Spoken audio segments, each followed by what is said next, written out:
अस्सलाम वालेकुम दोस्तों, आज की इस वीडियो में मैं बात करने वाला हूं एक्सपेरिमेंटल मेथड ऑफ साइकोलॉजी के बारे में, जिसको हम एक्सपेरिमेंटल रिसर्च मेथड भी बोलते हैं। तो बगैर टाइम ज़ाया किए चलिए शुरू करते हैं।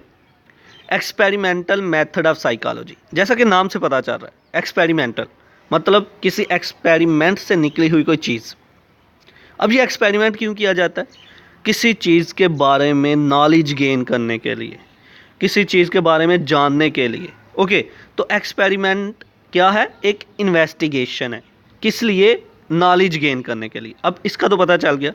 एक्सपेरिमेंटल मेथड साइकोलॉजी में है क्या?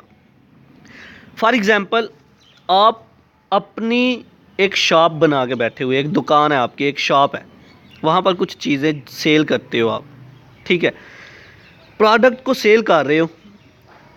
आप चाहते हो कि आपकी प्रोडक्ट्स जो हैं वो ज़्यादा सेल हों, ज़्यादा प्रॉफिट आए, ज़्यादा सेल हों। तो आप क्या करते हो? अपनी दुकान की, अपनी शॉप की पब्लिसिटी करते हो। पब्लिसिटी के लिए कुछ पैसे लगाते हो।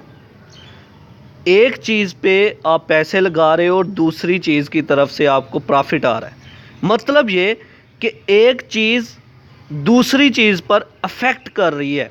आप पब्लिसिटी पर पैसा लगा रहे हो, एडवर्टाइजमेंट कर रहे हो, आपकी दूसरी तरफ से सेल बढ़ती जा रही है और पैसा आ रहा है। That is experimental method.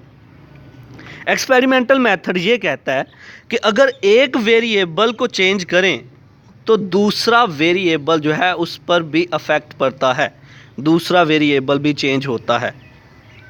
फिर से बोलता चलूँ, एक्सपेरिमेंटल मेथड जो है वो ये कहता है कि अगर किसी एक वेरिएबल को चेंज करें तो दूसरा वेरिएबल जो है उस पर अफेक्ट पड़ता है, वो भी चेंज होता है। तो इसकी सबसे बड़ी एग्जांपल आपको बताई कि एक शॉप पे आप अपनी सेल को बढ़ाना चाहते हो, आप एडवर्टाइजमेंट करते हो, पब्लिसिटी करते हो, उस पर पैसे लगा रहे हो, एडवर्टाइजमेंट कर रहे हो, दूसरी तरफ से आपकी सेल जो है वो इंक्रीज़ होती जा रही है। That is experimental method. तो चलिए इसको लफ्ज़ी तौर पर पढ़ते हैं। Point number 1, an experiment is an investigation about something. Experiment किसको कहते हैं? किसी चीज़ के बारे में जानना, उस पर इन्वेस्टिगेशन करना। जब आपको अपनी सेल बढ़ानी है तो आपको पता होना चाहिए कि किस चीज़ की एडवर्टाइजमेंट आपको करनी है, उसके बारे में जानोगे। आपको पता होना चाहिए किस तरीके से एडवर्टाइजमेंट करनी है, किस तरीके से पब्लिसिटी करूँगा और सेल इंक्रीज़ होगी, उसके लिए इल्म होना चाहिए। पहले आप क्या करोगे? इन्वेस्टिगेशन करोगे।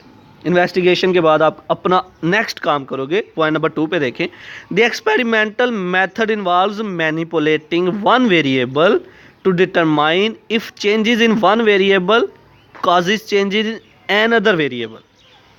अगर एक्सपेरिमेंटल मेथड कहता है कि अगर एक वेरिएबल में आप चेंजेस करते हो, दूसरा वेरिएबल जो है वो भी चेंज होता है, उसके अंदर भी तब्दीली आती है।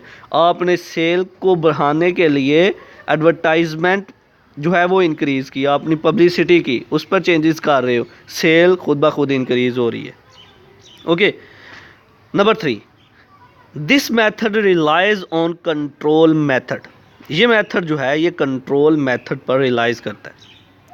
तो एक्सपेरिमेंटल मेथड क्या है? इन शॉर्ट अगर हम समझे, एक्सपेरिमेंटल मेथड जो है ये कहता है कि एक वेरिएबल के चेंज होने से दूसरे वेरिएबल पर अफेक्ट होता है, असर पड़ता है, दूसरा भी चेंज होता है। अब ये कैसे होगा? ये इस तरह से होगा, पहले हमें नॉलेज गेन करना होगा। नॉलेज कैसे गेन करेंगे? डिफरेंट तरीके से एक्सपेरिमेंट करेंगे, हम जानेंगे, इन्वेस्टिगेट करेंगे किसी चीज़ के बारे में, उसके बारे में नॉलेज गेन करेंगे और हम तब जाके अपने चीज़ों में चेंजेस लाना चाहे तो ला सकते हैं। तो ये था आज का हमारा लेक्चर, जिसमें हमने बात की एक्सपेरिमेंटल मेथड ऑफ साइकोलॉजी के बारे में। आई होप कि आपको मेरी ये वीडियो पसंद आई होगी। Like this video, share this video and comment below this video if you have any question. Thanks for watching. Subscribe focus group. अल्लाह हाफिज़।